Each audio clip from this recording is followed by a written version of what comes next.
Hello, my sensory friends. Liz from Sensory Product Design here again to talk to you. Today I wanted to talk about the problem-solving process of, okay, you're feeling like this SPD is you, or you already knew it was you, but yours is going to be different than mine and different than other people. We're going to have things in common, that's for sure, and maybe some of the things that I've done to help with my issues might help you.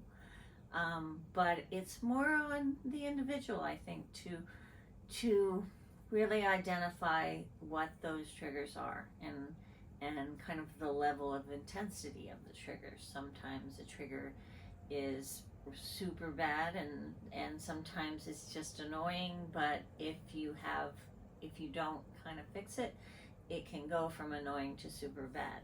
So that's how I try and look at it, really being honest with myself of the things that affect me. I know for sure, like a toxic smell or the smell of a skunk or something like that is absolutely debilitating to me. I have to get away from it. I have to do something. I struggle with headaches. I've spoken before, and it just makes my headache go through the roof. And so, that's something that's very real. I stumbled on a solution for that. Actually, my daughter gave me some tea that she had created from different herbs because she had done some research that it might help with headaches, and it was beautiful. And so I made it as a tea, and it was kind of didn't do much for me, but I smelled it and I was like, oh man, that smells so good. And it turned out I made little pouches of this tea, and when I smell a bad smell, if I have one around, I can literally turn around the smell. There hadn't been any choice before. Like I could feel like the molecules of that smell were attached to my inside my navel cavity, and I couldn't make it go away. I couldn't, even if I got away from the smell, I still was experiencing the hard, difficult part of it. It was just, it's just crazy how we with sensory processing disorder that over experience smells. I think there's another end where people under experience it, but we're going to talk about over for now. It's just really interesting to me, like, that there's a gift behind all of this. And I think the gift for those of us that have very intense, detailed, senses that notice the things that other people don't notice, because it affects us.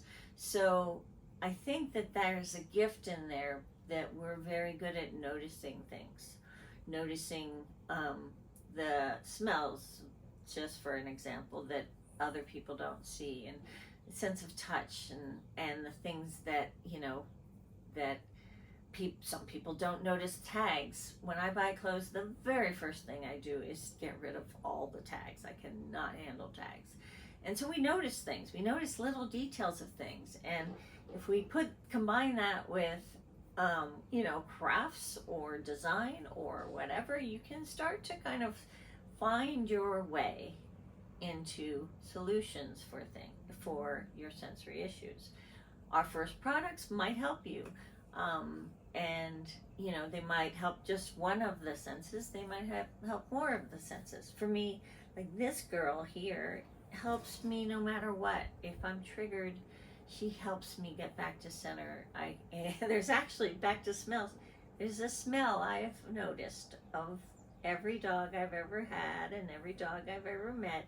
And right here in between their forehead, there's this kind of like sweet smell, and it's what all dogs smell like. And it's funny because we'll be cuddling, and then I'm kind of rubbing her forehead with my mouth and nose, and it feels like it's a little massage for her. She loves it, and we sniff it up because it's such a lovely smell. my daughter and I call it puppy crack. Like, I need some puppy crack because I've had a rough day. And so, animals are that. We also have a kitty cat, and when you get that cat to purr and just feel so nice, these are, for me, fixes for things that are beyond just the actual thing itself.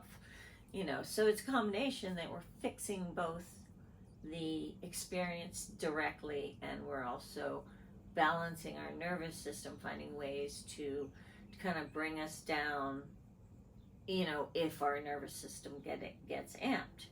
And then the ultimate goal, at least it is for me, is to stop the triggers before they happen. If I avoid them, or I figured out how to make it not happen, then I don't have anything to recover from. Of course, life doesn't always happen that way, but I definitely am able to steer away from them way, way better than I ever have. And that's what's allowed me to start this company, is because I couldn't have before, because I would be knocked down so much by sensory triggers. So,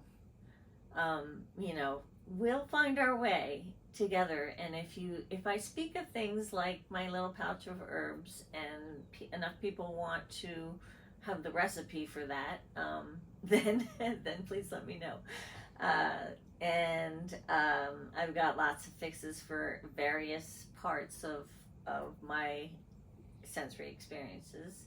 So I'll continue to share them as we go. And if other people also want to comment on the way that they've handled a particular sense, please share. We'll all learn more and have some more ideas about how to work these bodies and that are very, very sensitive. That sounds like a good way to go. I think so. So thanks again for listening. We'll pick it up next time. Take care.